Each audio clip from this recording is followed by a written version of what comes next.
નમસ્કાર ખેડૂત મિત્રો આપને સૌને ખ્યાલ છે કે અત્યારે શિયાળુ ઋતુની મધ્ય ભાગની અંદર આપણે પહોંચી ગયા છીએ અને શિયાળુ ઋતુના અગત્યના જે પાકો છે એ ક્રિટિકલ સ્ટેજ ઉપર છે, એટલે કે જે કહેવાય કે એની કટોકટીની અવસ્થા છે અને ઘણા બધા પાકોનું આપણા રાજ્યની અંદર ને મિત્રો આપણે વાવેતર કરીએ છીએ. ધાણા, જીરું, ચણા, ઘઉં, આ બધા જ પાકોનું થોડા નાના મોટા વિસ્તારની અંદર આપણે વાવેતર કરતા હોઈએ છીએ અને દરેક પાકની અંદર નાની મોટી કંઈક ને કંઈક સમસ્યા હોય છે. સમસ્યાની સાથે સાથે એના સમાધાન પણ મિત્રો આપણે આપતા હોઈએ છીએ અને આપણે ખ્યાલ છે કે અવારનવાર જુદા પાકોની આ પદ્ધતિઓની અંદર વૈજ્ઞાનિક અભિગમ સાથે કઈ રીતના ખેતી કરી શકીએ, ગુણવત્તાવાળું અને વધુ ઉત્પાદન કઈ રીતના લઈ શકાય, એની આપણે ખાસ કરીને આ માધ્યમથી વાત કરતા હોઈએ છીએ. મિત્રો અત્યારે ઘઉંની જે અવસ્થા છે એ ખાસ કરીને મને લાગે મોટા ભાગના વિસ્તારોની અંદર અને મોટા ભાગના ખેડૂતોના ખેતરની અંદર ગાભે પોટે આવવાની અવસ્થા અથવા તો ડુંડી નીકળી ગઈ છે અથવા ડુંડી નીકળવાની શરૂઆતની અવસ્થા. એટલે આ અવસ્થા ખૂબ અગત્યની ગણાય, કારણ કે હવે અડધો ભાગ પસાર કરી અને લગભગ 55-60 દિવસે આપણે પહોંચી ગયા હોય તો હવે અડધો ભાગ જે પસાર કર્યો એના હવે ઉત્પાદન લેવા માટે આ જે 60 દિવસો છે અથવા આ જે કાળ છે ડુંડી નીકળવાનો, ડુંડી નીકળી ગયા પછીની જે કાળજીઓ છે ખૂબ મહત્વની હોય છે અને એના માટે મિત્રો આજે વાત કરવી છે કે ઘઉંની ડુંડી લાંબી, મોટી, વજનદાર, ભરાવદાર કરવા માટે કઈ કઈ ટ્રીટમેન્ટો અથવા કઈ કાળજીઓ અથવા કઈ માવજતો કરીએ કે જે સસ્તી હોય અને ખૂબ સારી રીતે આપણે ઉત્પાદન પણ આપી શકે અને આપણે પૈસાની અંદર આર્થિક રીતે એની અંદર ફાયદો થઈ શકે. તો મિત્રો, હું રમેશ રાઠોડ, વિષય નિષ્ણાત પાક સંરક્ષણ, કૃષિ વિજ્ઞાન કેન્દ્ર ગીર સોમનાથ.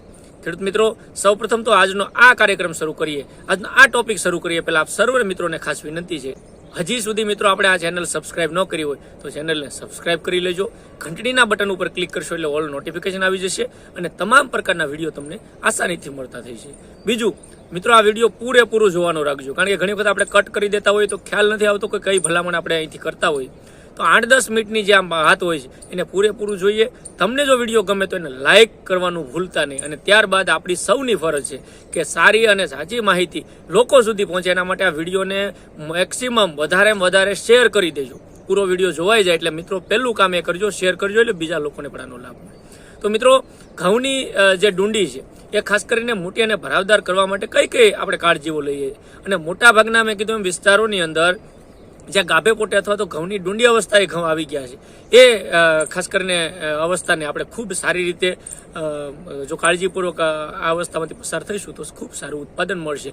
નહીંતર આપણે 60 દિવસ સુધી બિયારણનો ખર્ચો, ખાતરનો, મજૂરી ખર્ચ, નિંદામણ કે જે પણ પિયતનો ખર્ચો કર્યો છે કદાચ એના ઉપર પાણી ફરી જતું હોય છે. એટલે હવે પછીની જે કાળજીઓ છે એ મિત્રો થોડીક વ્યવસ્થિત રીતે આપણે કરવાની થાય છે કે જે એટલો ખર્ચો કર્યો છે તો હવે કદાચ 5,000નો વીઘા દીઠ ખર્ચાની સામે આપણે 200 કે 500 રૂપિયાનો કરવો પડે તો એનાથી આપણે ખૂબ મોટો ફાયદો થતો હોય તો એ કાળજીઓ આપણે લેવાની ખૂબ જરૂર છે. અગાઉના વિડીયોની અંદર મિત્રો મેં વાત કરી દીધી ઘઉંની અંદર કે કયા અવસ્થાએ પિયત આપવું જોઈએ, કટોકટીની પિયત અવસ્થાઓની વાત કરી હતી. જુદા ખાસ કરીને વોટર સોલ્યુબલ ખાતરો છે એ કઈ અવસ્થાએ ઘઉંની અંદર આપવાના છે એની પણ અગાઉના વિડીયોમાં વાત કરી છે. એટલે જે મિત્રોને હજી ઘઉં નાના હોય એ મિત્રો ફરી વખત આ ચેનલની અંદર જઈને આ બધા જ વિડીયો જે ઘઉંને લગતા વિડીયો છે એ જોઈ લેજો, કારણ કે તમને એ વિડીયો લાગુ પડે છે.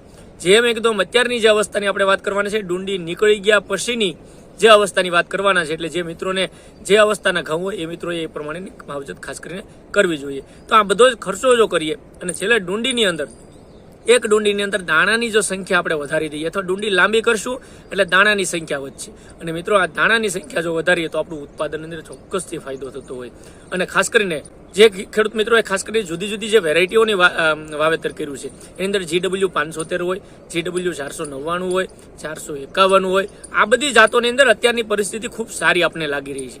એના સિવાય આપણે 173, 273, 496 લોકોના આવી ઘણી બધી જાતોનું વાવેતર કરતા હોય, પરંતુ 513, 499, 451 જેવી જાતોની અંદર અત્યારે જે ખેડૂતોના ખેતરના મને અભિપ્રાય મળી રહ્યા છે ખૂબ સારી પરિસ્થિતિમાં છે.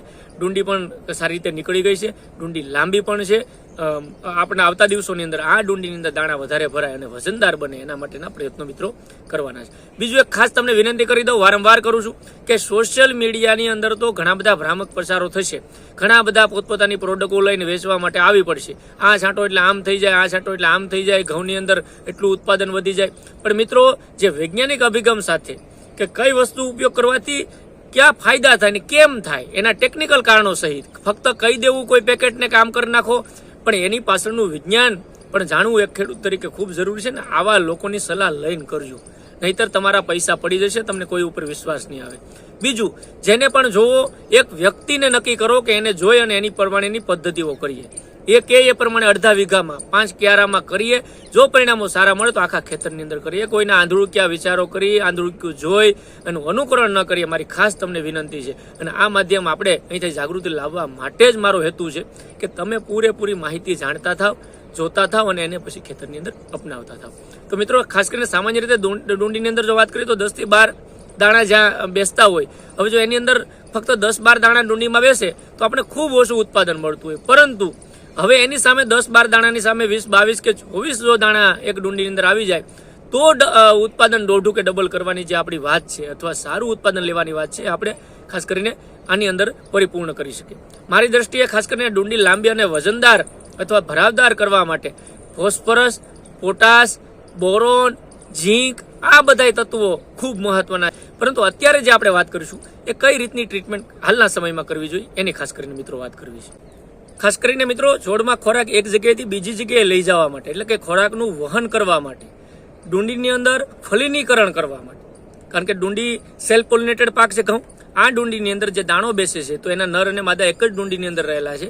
તો એનું ફલિનીકરણ થાય તો જ દાણો મિત્રો એનું ફળ બીજ બંધાતું હોય છે. ફલિનીકરણ કરવા માટે દાણાને ભરાવદાર, આ દાણો આની અંદર અત્યારે દૂધિયા દાણા અવસ્થા છે, એ દાણો કડક ભરાવદાર થાય, પૂરેપૂરો એની અંદર ખોરાક ભરાઈ જાય એના માટે.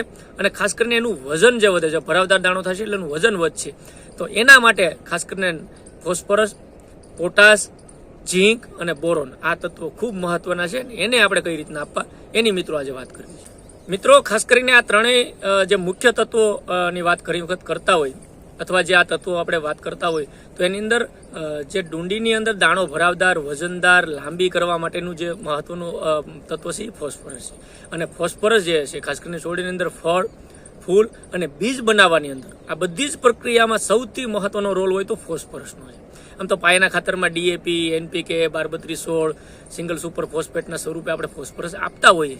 મૂળ વાટે ફોસ્ફરસ તત્વો છોડ લેતું હોય છે. પણ અત્યારે કેવી તાત્કાલિક અસરથી આપણે એને એવો ખોરાક આપી શકીએ કે એનો ખૂબ મોટો ફાયદો આપણને મળી શકે. બીજું, ફોસ્ફરસનું સૌથી મોટું કાર્ય છે કોષનું વિભાજન કરવાનું. એટલે જે કોષ બનતા હોય તો એને 1માંથી 2, 2માંથી 4 એ જે વિભાજન કરે છે એના લીધે આપણો પાક છે એ ખૂબ સારું ઉત્પાદન આપવાની ક્ષમતા ધરાવે.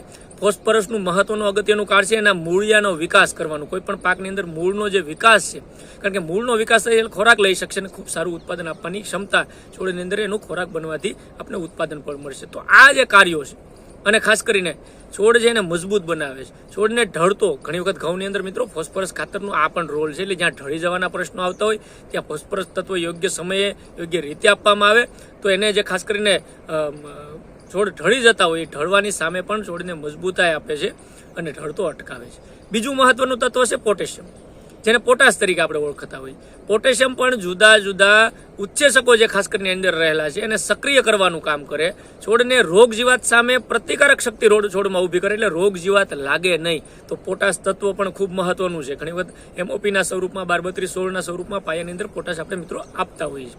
અને ખાસ કરીને પોટાશ જે છે એ પાકની ગુણવત્તામાં સુધારો કરવાનું અને ખાસ ઘઉંની અંદર દાણામાં પ્રોટીન વધારે, કારણ કે ઘઉંની અંદર જે દાણો છે ઘઉંનો, મેં તમને કીધું ટેકનિકલ મુદ્દા સમજવા જરૂર છે. તો આની અંદર પ્રોટીનમાં વધારો કરવાનું કામ પણ ખાસ કરીને પોટાશ તત્વનું છે. અને પોટાશ તત્વનું આ કાર્ય પણ છે કે ફોસ્ફરસ અને લીધે જે પરિપક્વ છોડ વહેલો થઈ જતો હોય અને વહેલો પરિપક્વ જ્યાં છોડ થઈ જાય, બીજો ત્યાં ખ્યાલ છે તમને, ઘઉં પણ વહેલા પરિપક્વ થઈ જાય, ડુંડી નાની રહે, ઠીંગણા રહે. તો આ જે કાર્ય છે એને વ્યવસ્થિત કરવાનું કાર્ય પોટેશિયમ એટલે પોટાશનું. ત્રીજું મહત્વનું તત્વ છે બોરોન. મિત્રો, છોડમાં મૂળની વૃદ્ધિ માટે અને નાઇટ્રોજનના ઉપાડ કરવા માટે, એટલે નાઇટ્રોજન વધારે ખેંચવા માટે બોરોન તત્વ મહત્વનું છે. એટલે બોરોન ઉપરથી આપવું જોઈએ.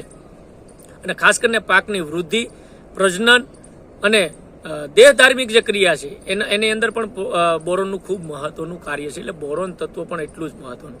ચોથું જે તત્વ મારી દ્રષ્ટિએ છે એ ઝીંક છે. અને ખાસ કરીને જસત તરીકે અથવા ઝીંક તરીકે આપણે ઓળખી. ફલિનીકરણમાં મેં કીધું ને અગાઉ કે આ ફલિનીકરણ થાય તો જ દાણો બે, એટલે ફલિનીકરણમાં અને વનસ્પતિના જીવરસ બનાવવામાં ખોરાક બનાવવા માટે મહત્વનું ઝીંક છે અને છોડના વિકાસમાં ઉત્સેચકો તરીકે ખાસ કરીને તેમજ અંતરસ્ત્રાવો જે ઉત્પાદન થાય એની અંદર પણ ઝીંકનું ખૂબ મહત્વનો રોલ છે. હવે મિત્રો આ તો તત્વની વાત કરી. હવે કરવાનું આપણે અત્યારની જે પરિસ્થિતિ ઘઉંની અંદર ઊભી છે એની અંદર અગાઉ પણ મેં વાત કરી કે ગાભે પોટે જ્યાં ઘઉં આવી રહ્યા છે, ઘઉંમાંથી ડુંડી નીકળવાની શરૂઆત થઈ રહી છે, ત્યાં ખાસ કરીને આપણે 05234 કારણ કે આની અંદર ફોસ્ફરસ અને પોટાશ મહત્વના બે તત્વો આવે છે.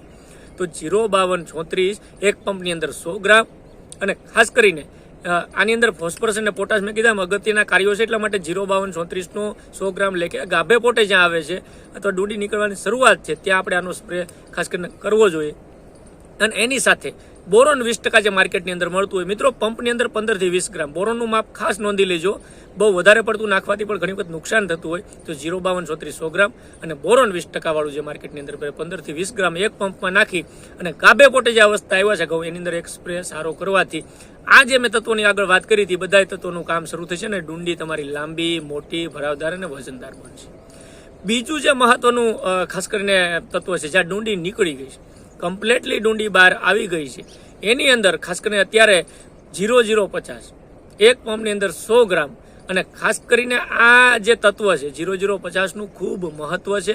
પોટાશ એની અંદર આવતો હોય એટલે આ ડુંડી ફરી એકવાર કહી દઉં કે ભરાવદાર, વજનદાર, લાંબી કરવા માટે આ 0050નો કમ્પ્લીટલી ડુંડી નીકળી જાય ત્યારે સ્પ્રે કરવાનો છે.